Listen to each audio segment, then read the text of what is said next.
பசியோடு யார் வந்தாலும் உடனே ஒருவேளை சோறு கிடைக்கும்னு நம்பி வர இடம் உங்கள் ஆஃபீஸ் தான். பசி பட்டினின்னு கிடந்து வந்த ஆள் இதை பண்ணுறாருனா சரி. நீங்கள் வசதியான வீட்டில் வளர்ந்து வந்தவர்.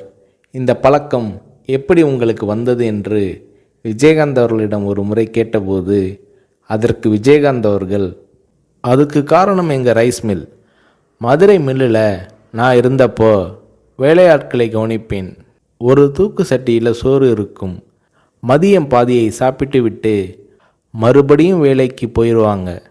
3-3:30 மணிக்கு மிச்சம் மீதியை சாப்பிடுவாங்க.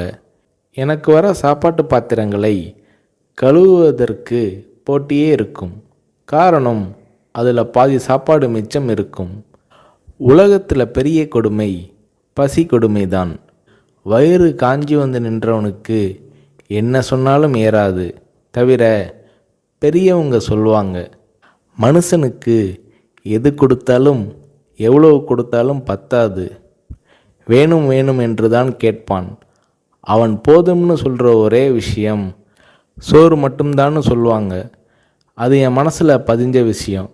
என்னால் கொடுக்க முடியுது, செய்கிறேன். நான் சம்பாதிக்கிறது மக்கள் காசு. என் உழைப்புக்கு அதிகமாகவே ஊதியம் தராங்க. அதில் ஒரு பகுதியை படிப்பு அது இதுன்னு அவங்க உதவிக்காக செலவழிக்கிறது என்னோட பொறுப்பு என்கிறார் விஜயகாந்த்.